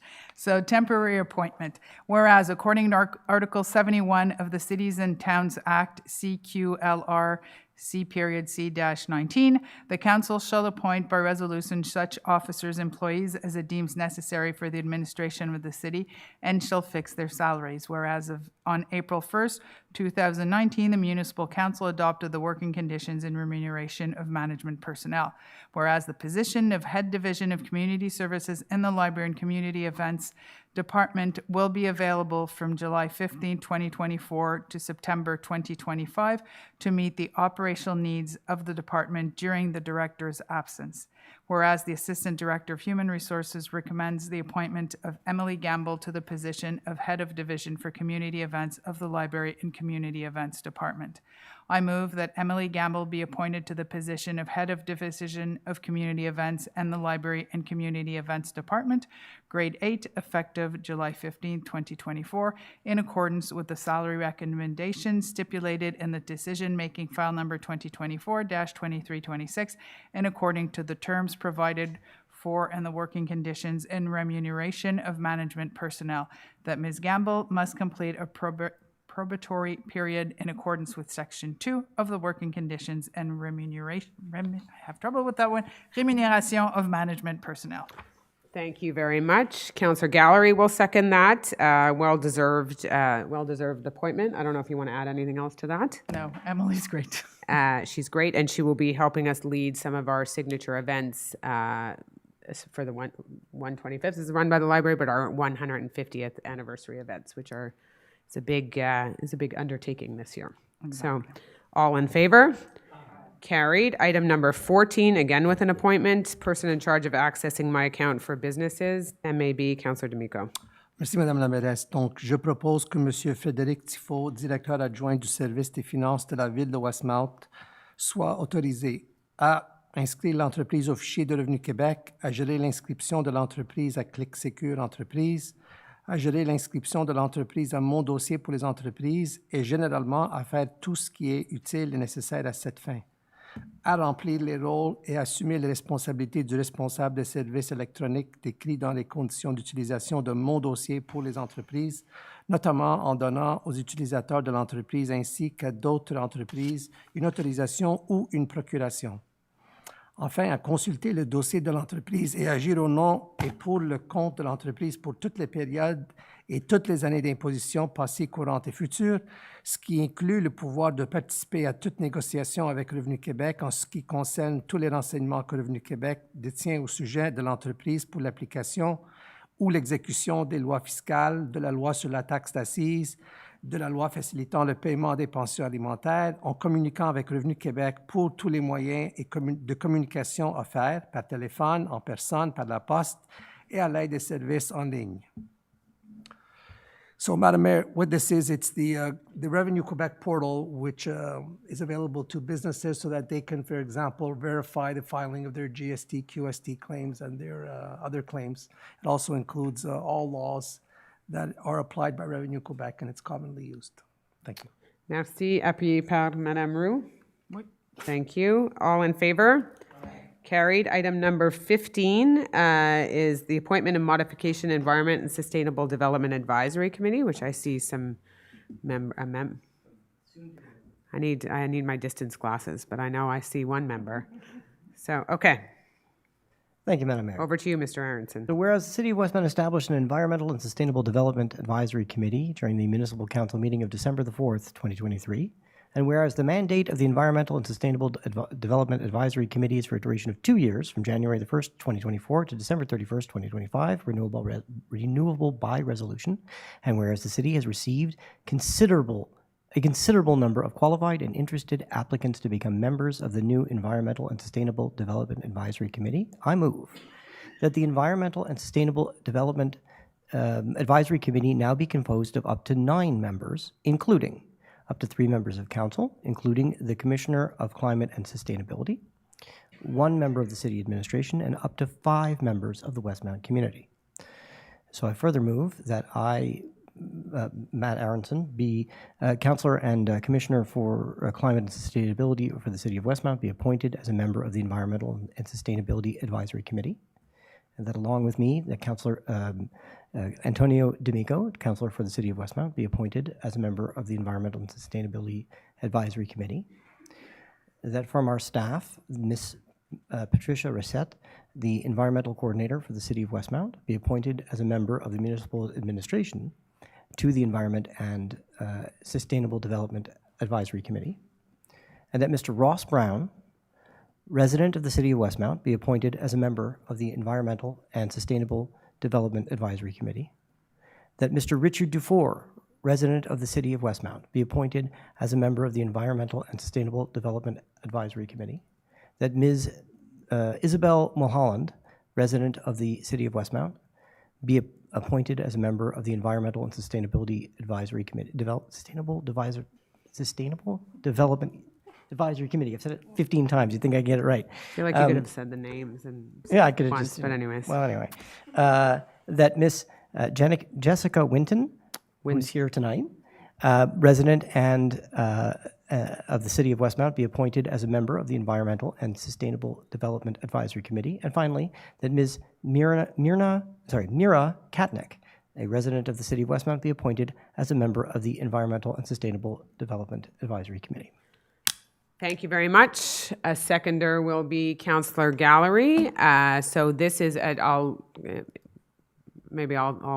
do the intro of this, but this was an incredible number of applicants, and it was an incredible number of applicants who were abundantly qualified. So this was a difficult task. It would have been, in some ways, it was surprising to see so many people want to be engaged in this with incredible ideas and experience and community experience. So to the candidates that aren't on this list, we were trying to build from all different backgrounds so that it wasn't all engineers of a certain type, or and to have different representation from the community. But I know that there's many members of our community that had applied for this that we will continue to work with, and we appreciate and we love the engagement. But I'm looking forward to working with this group. And I do believe Jessica is here with us tonight, so she is one of the newest members. But I look forward to the work that they do, and I do want to say just a very sincere, heartfelt thank you to everybody who put their name forward and wanted to be part of this. And sometimes you can forget, and I would imagine you could imagine that I could forget that sitting in this chair. About all the incredible stuff that goes on in our community and the incredible wealth of knowledge and resources, and that how people want to be engaged is just, this was like a really, really great reminder of that. So I want to thank everybody who participated and who did the interviews with us, and I look forward to the work that they do, and to working with and to getting to know all those other candidates too was also really great. So all in favor? Carried. Item number 16 is another appointment person in charge of computer security for the Programme d'amélioration de l'habitat, PAH, of the Société d'habitation du Québec. Councillor Peart. Merci, Madame la Mairesse. I move that the Director and Assistant Director of the Urban Planning Department be appointed as the persons in charge of cybersecurity for the Programme d'amélioration de l'habitat, PAH, of the Société d'habitation du Québec, SHQ. Thank you. Seconded by Councillor Gallery. Any further comments on that? This is just a designation of a point person to liaise with another organization. Perfect. Item number 17 is call for public tenders a vote on that one. Seconded by Councillor Gallery. All in favor? Aye. Carried. Item number 17 is Councillor Bostock, call for public tenders purchase of 2 2024 or newer 10-wheel cab chassis trucks, POB 2024-010. Councillor Bostock.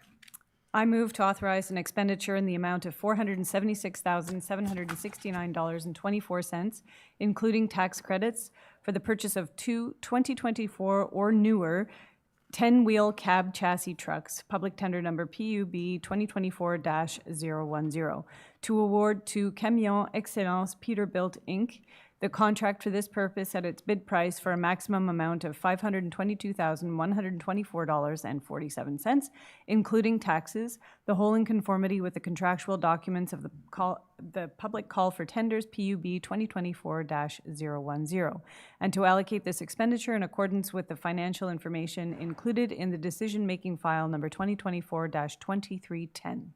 Thank you very much. A seconder on this will be Councillor Aronson. Do you want to add any further comments? More No. vehicles for our fleets. We have to update. Perfect. All in favor? Carried. Item number 18 is Councillor Aronson, call for public tenders, construction of conduits, foundations, and various works for Hillside Lane. Thank you, Madam Mayor. So whereas on May 24th, 2024, a public tender opening was held for the construction of conduit foundations and various works on Hillside Lane, public tender number PUB 2024-023, and minutes prepared by the City Clerk's Office are submitted to this meeting. And whereas, following the analysis of the open tenders, NRC Construction Incorporated is the lowest conforming bidder as it appears from the report prepared by the Purchasing Division, which is also submitted at this meeting. So I move to authorize the expenditure in the amount of $692,150, including tax credits, for the construction of conduit foundations and various works on Hillside Lane, public tender number PUB 2024-023, and to award to NRC Construction Incorporated the contract for this purpose at its bid price for a maximum amount of $795,799.46, including taxes, the whole in conformity with the contractual documents of the public call for tenders PUB 2024-023, And finally, to allocate this expenditure in accordance with the financial information included in the decision-making file number 2024-2305. Thank you very much. A seconder will be Councillor Bostock. Any further comments? This is just necessary work that has to be done on Hillside Lane, having to do with foundations for conduits.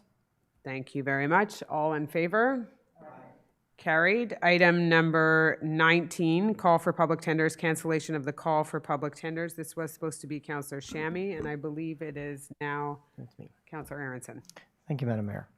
Sometimes things don't work out. Whereas on May 17th, 2024, a public opening of bids was held for the reconstruction access shafts PA 144 and 145, and the clusters of conduits between PA 143, PA 144, and PA 145 between avenues de Casson and Holton. This was tender call number PUB 24-024, and the minutes prepared by the city's clerk are filed with this meeting. And whereas an analysis of the open tendered, the prices were just deemed too high. So I move that the two tenders submitted as a result of the call for the tenders bearing PUB 2024-024 for the contract for the reconstruction of PA 144 and 145 access shafts and conduits be rejected on the basis that the prices received were too high, and that a new call for tenders be initiated to obtain new prices. Thank you. A seconder will be Councillor Bostock. All in favor? Carried. Item number 20, appel d'offres public achat de 900 mètres de câble RWU 90 NS 3X1, conducteur 350 MCM. Councillor Peart. It just rolls off the tongue. Yeah. Everybody needs one of those. Yeah. I just have like a USB cable. I move to authorize an expenditure in the amount of $120,788.12, including tax credits for the purchase of 900 meters of RWU 90 NS 3X1 conductor 350 MCM cables, public tender number PUB-2024-025, to award to Lumen Division de Sonpal Canada Inc. the contract for this purpose at its bid price for a maximum amount of $132,278.74, including taxes, the whole in conformity with the contractual documents of the public call for tenders PUB-2024-025. To allocate this expenditure in accordance with the financial information included in the decision-making file number 2024-2319. Thank you very much. A seconder is Councillor Bostock. All in favor? Carried. Item number 21 is a call for tenders by invitation purchase of 2020 GE Evolve LED Cobra lights. I believe this is Councillor Aronson who's moving this for Councillor Shammy. It is indeed. I'm going to skip the whereases because we've done enough whereases tonight. Thank you. You're welcome. So I move to authorize an expenditure in the amount of $53,447.95, including tax credits for the purchase of 220 GE Evolve LED Cobra lights. That's tendered by invitation number INV-2024-017.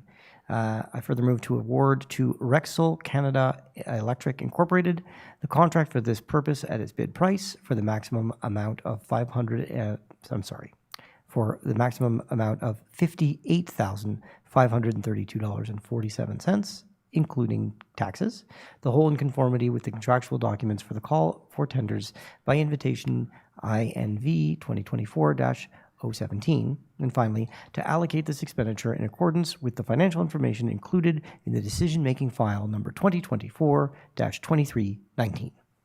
Merci beaucoup. Thank you. A seconder on this will be Councillor Bostock. All in favor? Aye. Item number 22 is Councillor Bostock, appel d'offres sur l'invitation, fourniture et plantage de poteaux de bois. Councillor Bostock. I move to authorize an expenditure in the amount of $79,870, including tax credits, for the supply and installation of wooden poles, tender by invitation number INV 2024-020, to award to Lauren 1991 Inc. the contract for this purpose at its bid price for a maximum amount of $91,830.53, including taxes, the whole in conformity with the contractual documents of the call for tenders by invitation, INV 2024-020, and to allocate this expenditure in accordance with the financial information included in the decision-making file number 2024-2321. Thank you very much. A seconder will be Councillor Peart. Any further comments? It's regular transition for older polls to newer ones. Thank you. Item number 24, or 23, sorry, is Councillor. We didn't vote. All in favor? Aye. Seconded by Councillor Peart. The next motion is Councillor Peart, which is a modification d'un contrat réhabilitation des conduites d'eau potable par gainage structural. Thank Councillor Peart. Thank you, Madame la Mairesse. I move that the contract awarded to Foraction Inc. for the water main rehabilitation by structural lining, resolution number 24-03-67, be modified and increased to a maximum amount of $2,333,205, including taxes. That an additional expenditure be authorizing the amount of $111,105, including taxes, for said contract. To allocate this expenditure in accordance with the financial information included in the decision-making files, number 2024-2214 and 2024-2311. Thank you very much. A seconder on this will be Councillor Gallery. Any further question or comments on this? Indeed. So this is a modification to an existing project that's underway. Always when we're laying out and planning our projects, we try to get as much information ahead of time. But sometimes during the course of a project, we encounter situations that were not foreseen. In this case, there were some T connections that were subterranean. They didn't appear on any of our records anywhere. And so once they opened up, had a look, they realized that they had to make some modifications on the fly, and that is the extent of this change order here today. Thank you very much. We had a seconder, which was Councillor Gallery. All in favor? Aye. Carried. Again, the next item is Councillor Peart. Modification d'un contrat abonnement des services Microsoft 365 ETI Inc. Merci, Madame la Mairesse. I move that the purchase agreement with ITI Inc. for the purchase of Microsoft 365 Suite licenses for a 3-year period, resolution number 2023-03-104, be further modified and increased to a maximum amount of $394,964.70, including taxes. That council authorizes an expenditure in the amount of $68,985, including taxes, for said agreement. To allocate this expenditure in accordance with the financial information included in the decision-making files 2022-1551 and number 2024-2320, that a purchase order be issued to cover the above-mentioned expenses, and that the head of division of purchasing be authorized for and behalf of the city to sign all documents required to give full effect of this resolution. Thank you very much. A seconder will be Councillor Roux. Any further comments? In this, there's some new software additions to the Microsoft Suite, and there's some new additional headcounts. So with that comes new license subscriptions. Perfect. Thank you. All in favor? Aye. Carried. Item number 25, l'adoption bylaw 1498-2024-1, further amending bylaw 1498 on paid parking. Madame la Greffier. Yes, copies of the bylaw have been remitted to all members of council and are available for public reference in due course. The object of this bylaw is to regulate parking spaces reserved for electric vehicles on territory of the city of Westmount. Thank you very much. May I have the declaration by each member of council present that he or she has read the bylaw? So declare. Thank you very much. Councillor Kez. I move that bylaw number 1498-2024-1 entitled Bylaw Further Amending Bylaw 1498 on Paid Parking be adopted. Thank you very much. A seconder on this will be Councillor Bostock. Any further comments? No, it's really to regulate parking spaces for electric vehicles on our territory. Thank you very much. All in favor? Aye. Carried. I declare that bylaw number 1498-2024-1, entitled Bylaw Further Amending Bylaw 1498 on Paid Parking, having been duly adopted, it is ordered that notices be given as required by law. Item number 26, again, adoption bylaw 1612-2024-1, further amending bylaw 1612 to establish tariffs for the 2024 fiscal year. Madame la greffier. Oui, les copies du règlement ont été remises à tous les membres du Conseil et mises à la disposition du public en temps opportun. L'objet de ce règlement est de mettre à jour les tarifs liés aux permis pour chiens, aux espaces de stationnement pour véhicules électriques et à certaines demandes de permis. En ce qui a trait aux modifications, donc il y a eu des modifications. Donc le projet de règlement a fait l'objet de modifications suivantes. Donc à l'article 6, la mention non remboursable est ajoutée au tableau. À l'article 8, la ligne certificat d'occupation permanente du domaine public a été modifiée et une nouvelle ligne a été ajoutée. Et à l'article 9, 2 nouvelles lignes ont été ajoutées. Merci beaucoup. Est-ce que je peux avoir une déclaration de la part de chaque membre du Conseil présent qu'il ou elle a lu le règlement? Merci beaucoup. Councillor D'Amico. I move that bylaw number 1612-2024-1, entitled Bylaw Further Amending Bylaw 1612 to establish tariffs for the 2024 fiscal year be adopted. Thank you very much. A seconder on this will be Councillor Roux. Any further comments from anyone? No? All in favor? Carried. I declare the bylaw number 1612-2024-1, entitled Bylaw Further Amending Bylaw 1612 to establish tariffs for the 2024 fiscal year having been duly adopted. It's ordered that notices be given as required by law. Item number 27 is another adoption bylaw 1614-2024-1, amending bylaw 1614 to impose, and levy a tax and compensation for the 2024 fiscal year. Madame la greffier. Yes, copies of the bylaw have been remitted to all members of council and are available for public reference in due course. The object of this bylaw is to set the rate for the payment of compensation at half of the base rate. Thank you very much. Can I have the declaration by each member of council present that he or she has read the bylaw? Thank you. Councillor D'Amico.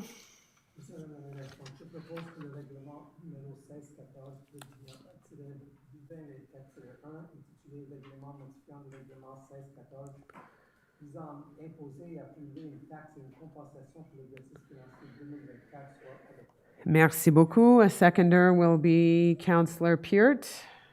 Any further comments? No? All in favor? Carried. I declare that bylaw number 1614-2024-1, entitled Bylaw Amending Bylaw 1614 to impose and levy a tax and compensation for the 2024 fiscal year, having been duly adopted, is ordered that notices be given as required by law. Item number 28 is the tabling of the Planning Advisory Committee minutes. Councillor Peart. Merci, Madame la mairesse. Je propose que le Conseil prenne acte et accepte le dépôt des procès-verbaux de l'Assemblée régulière du Comité consultatif d'urbanisme, le CCU, tenu le 28 mai et 30 mai 2024, et le procès-verbal de l'Assemblée spéciale portant sur une demande de dérogation mineure, tenu le 28 mai 2024. Merci beaucoup. Appuyé par Madame Gallery, par Conseil Gallery. Any comments or anything you want to highlight? This is our monthly submittal of meeting minutes. Thank you. All in favor? Carried. Item number 29, approval of site planning and architectural integration programs. Councillor Peart again. Merci, Madame la mairesse. I move that the Municipal Council act on the recommendations of the Planning Advisory Committee, the PAC, as set out in the minutes of the regular meeting held on May 28th and May 30th of 2024, and approve, with respect to each of them, the plans and permit conditions attached to the items listed below, as assessed in accordance with Bylaw 1305 on Site Planning and Architectural Integration Program. Thank you very much. Seconded by Councillor Gallery, no doubt. Anything you want to highlight? It is a lot of windows and doors. A lot of windows and door doors season. There's a couple of larger renovations and one pool. Okay, thank you. All in favor?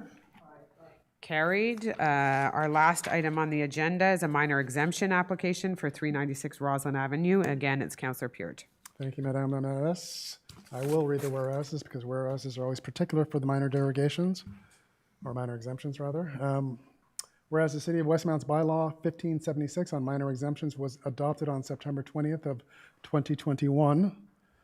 Whereas a minor exemption must comply with the objectives of the planning program, whereas the exemption must be minor in quantitative terms, in terms of environmental impacts and architectural aspects. Whereas the application of the current regulatory provisions targeted by the request results in causing serious harm to the person requesting the minor variance. Whereas the exemption must not hinder the owners or of neighboring properties in the enjoyment of their right of ownership. Whereas the exemption must not exacerbate safety or public health risk or affect the quality of the environment or general well-being. Whereas a minor exemption application is intended to allow 2 existing encroachments into the front building line, even though Section 5.2 of Zoning Bylaw 1303 stipulates that the building line on Roslyn Avenue between de Maisonneuve Boulevard West and the North City limits is set at 17 feet or 5.18 meters, namely an encroachment of 0.39 feet or 0.12 meters of the front wall of the main building and an encroachment of 3.94 feet, 1.2 meters, of the front bay window of the main building though Article 5.2.3.1 stipulates that bay windows may encroach on the building line up to a maximum of 3.5 feet or 1.07 meters. Whereas a minor exemption application allows a regularization of an existing situation and meets the criteria of Bylaw 1576 on minor exemptions. I move that the preamble be an integral part of this resolution.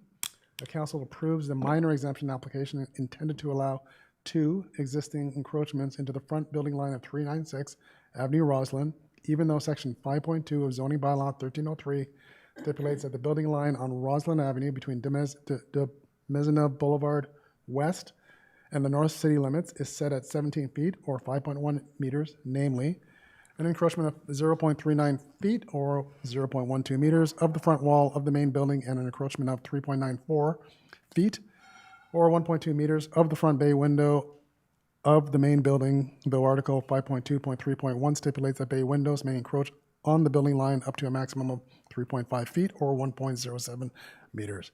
The whole in accordance with the certificate of location prepared by Francois Houle, land surveyor, file 54013, minute 23349, dated May 10th of 2023.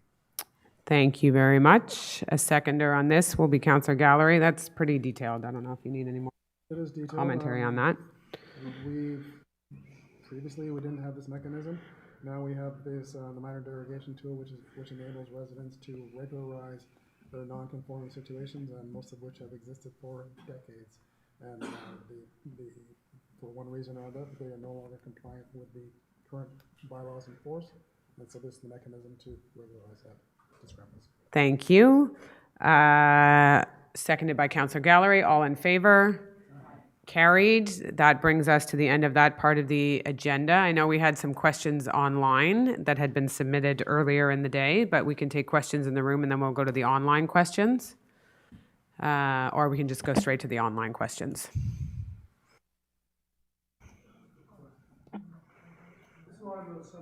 Don't get anxious. John It doesn't make me anxious to talk about Summit Woods. Well, it's a fraught subject. So I'm bicycling along Summerled, and all of suddenly I see the road has been caulked the way it used to. The fissures were treated with tar and rope. I mean, the way sailors used to do that to wooden ships. And we used to do that right up until about 2008, I think, until austerity started saying we should contract everything out. Well, when I look at the boulevard, they have fissures that are like this deep. Now, and I'm not talking about where there's heaving, which then you have to repair the road. But surely, if we did this on a regular basis, annual, we used to have a crew, used to see them going out. Surely it's cheaper to do that than to redo the whole road with a crew for 1 week. Does anyone know when we switched over or why we switched over? So just to address can't address all of your questions or all the points that you've raised, but we do have a crew that is working on filling cracks and potholes, and you see them out throughout the city all the time. We've increased our infrastructure budget, but it's not enough. We have so much work to do, it is mind-boggling. So in certain instances where you have seen a shift is that we are just paving as opposed to a complete rebuild to give a road another 10 years or so. But as for the fissures, I would have to ask the engineering and the public works teams about that. Do you have anything you want to add to that? Yeah, sorry, we see them filling potholes, but we don't see them doing the fissures, which, you know, you can imagine every year that the ice makes it worse and this and that. I just think that it must be, I don't necessarily think that contracting out all the time is cost effective. And I don't know if anyone really follows this, but if there are any comments, it would be nice to get them. I think we lose touch with what goes on in Westmount. I think we're very in touch with the infrastructure needs of this city. We have we're planning many years out now. And the crew is out there filling the holes and some fissures. But I wouldn't say I've lost touch with Westmount, no. Well, but thank you for your question. Does anyone else want to comment on losing touch with the city that they're serving?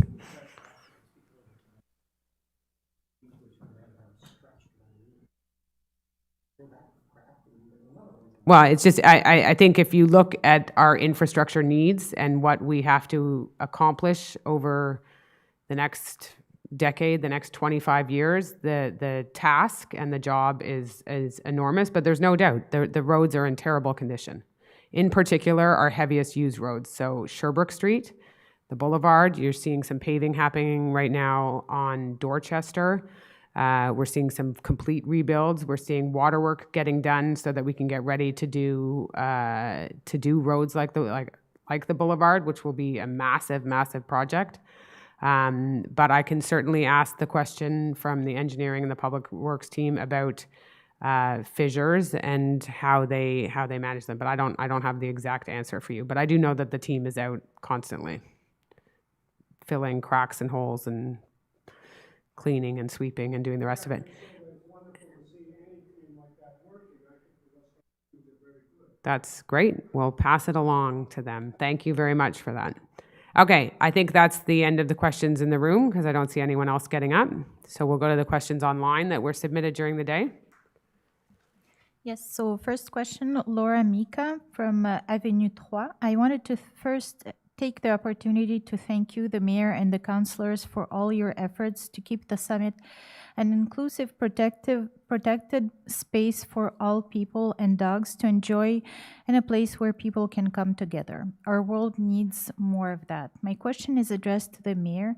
As a frequent visitor of the Summit Woods with my dog, who I must add loves and appreciates off-leash hours, I cannot say that I have seen any issues since off-leash hours came into effect as of June 16. But I am obviously not there all the time, so I wanted to ask if you could let us know how off-leash season at the Summit Woods has been going. Thank you.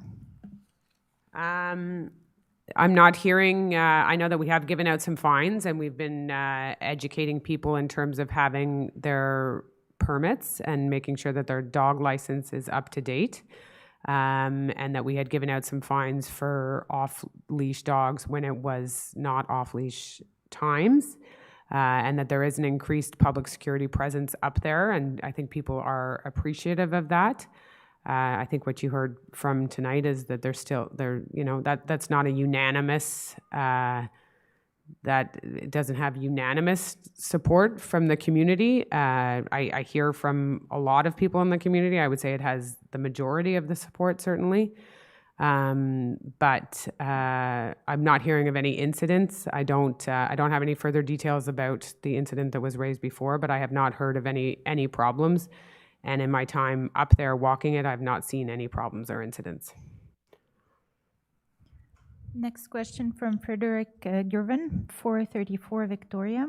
Mayor Smith, in your letter of January 22nd, unfair contribution to the budget of the Montreal urban agglomeration, this information was conveniently included with the last tax bill. However, since writing about unfair billing, the amount has not been revealed. The Association of Suburban Municipalities only offers vague information. Can you please disclose the number tonight? Madam Mayor, please answer the question that was asked of you. Mr. Gervin, I've answered this question a few times, so I will answer it again. You're asking for me to give you a specific number of what we feel we have been overtaxed. I can't give you that number. That number doesn't exist necessarily. I can give you an example of a contract that is passed at the agglomeration that we question. This is a concrete example for you. We question the validity of it being on the agglo budget as opposed to being a local budget item. So there is a new field being built at Jean-Mance Park, which is great news for the users of that park, and great news for the neighborhood. And Jean-Mance Park, yes, is a park that many come to from far and wide, but that is on the agglomeration budget as opposed to the local budget. So we push back saying that this would primarily benefit the people that lived near it, but overwhelmingly it was supported, obviously, because we do not have the majority vote, that park, which is a significant investment, is on the agglomeration budget of which we pay a certain amount. So that's an example of how we go line by line, item by item at the agglo, but I cannot give you a total bill. And I look forward to your question in August. So thank you. Next question from Richard Hodge, a non-resident from Ponsard Avenue. Incidents like the dog bite reported in the June 25th issue of the Westmount Independent are of concern to everyone. It would be helpful to have more details on what led to this event, particularly given that dogs with a history of biting are required by law to be registered as dangerous and muzzled in public at all times. Question number 1, did the incident of June 15 result in a 911 call or other documented intervention by emergency services that yield additional information? Follow-up, have the mandatory dog bite reporting requirements with MAPAC, Quebec Ministry of Fisheries and Agriculture, been fulfilled? Thank you very much for your question. And I had addressed it earlier, but I will do it again on the record. We have asked, our public security officers have no record of this. It was not called into public security. So it went via the police. And as it is now, we are unable to get a report. I'm not sure why that is the case. That is a bit puzzling to us that we are not able to get a report from the SPVM on this. We have contacted Station 12, and our Director of Public Security has been in touch with them looking for more details, because if it is a Westmount dog, does it have a permit? It will be deemed dangerous, and we will go through the process of naming that dog as a dangerous dog. And there's, several steps in place, and we take that very, very seriously. So there had been some questions earlier on that perhaps were trying to accuse me of not taking that seriously, or that I didn't, fully contemplate when somebody was hurt in the city of Westmount, and that's, I think, wholly offensive. As some people in the audience who are owners of a dangerous dog know, there are rules in place, and if you do not follow them, we will fine you, and the fines are significant. As the owners of dangerous dogs who do not follow those rules have been fined. And those dogs are not welcome at Summit Woods, and they are not welcome in our dog runs. And that doesn't mean that you shut down the dog run because of it, or you shut down access to Summit Woods because of it. That's not how you manage that situation. But we will manage but we need the information, and we need some information from the victim as well, which we don't have. So thank you for your question. Next question. We have a similar question from Diana Hernandez, 4840 St. Catherine West. Last week, the Westmount Independent reported a police investigation into a dog bite incident on Westmount Summit. This raised an important question. Imagine the mayor of Westmount and Summit Woods with her children suddenly attacked by unleashed dogs, resulting in severe irreparable injuries. How would she respond? A, would she calmly call public security, fully aware and without remorse that she passed the bylaw allowing unleashed dogs in this public space? B, or would she react with immense distress and despair, like any parent, knowing she permitted unleashed dogs in the space? And C, would she call Councillor Aronson, agreeing that overriding public safety policies in public spaces is justified by blaming the dog owner instead? I think I've answered this question tonight. And I take my role, and I think everybody else on this council and the administration takes their role extremely seriously. And luckily, we have laws that guide us on this. But yeah, I'm not going to answer the rest of that question. Okay. Next question from Linda H. 1381 Green. Can you tell us more about the forestry engineer work so far, and what are the plans for the future? Thank you for your question. I know Councillor Gallery did give an update on this, but he has been on the job for 2 months, maybe, working with the parks team, which we have an arborist and we have a horticulturist and we have a director of parks. And they are beginning to work through how they implement some planning for King George Park as well as Summit Woods.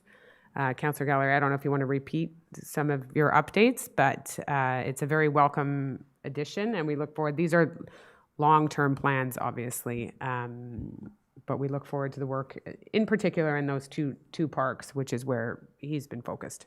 Do you want to add anything? No? Okay. Is that it for questions? Last question. Dana Even, 4462 Sherbrooke West. There seems to be a significant increase in human trash that is littering the Summit Woods paths since this summer began. This includes bottles, beer and soda cans, garbage, and wrappers. What can be done to address this, including but not limited to better signage and strong fines? Thank you for your question. It is unfortunate when people leave their garbage. There are garbage cans up there. It's totally unnecessary. It's definitely not the dogs leaving beer cans. But it is, we're also looking at closing off some of the entrances with plantings and deterring people from entering in places where there are not garbage cans, and focusing them on the places where our public works team does service and come get the garbage. But we go through this every summer, and we would just, there's signage, there's garbage cans. We pick it up. We're doing our part. We're begging citizens to do the same. And I know that the summit around grad time, for the entire month of June, there's like, parties coming through the summit and taking pictures and all of that. And so we encourage them also, obviously, to take their garbage with them. But we are providing the bins and we're taking them out. So I'd really encourage citizens to do the same. And I think closing off some of those entrances will help, because people will have to walk by a garbage can to go into Summit Woods or at any of the parks, right? This is an issue in all of our parks. Or in our public squares after a hot Saturday, you're going to see piles of Dairy Queen cups everywhere. So thank you for your question. I didn't really answer it, but I answered it best I could. So any other questions in the room? No? The meeting is adjourned then. Enjoy your summer, everybody. See you in August.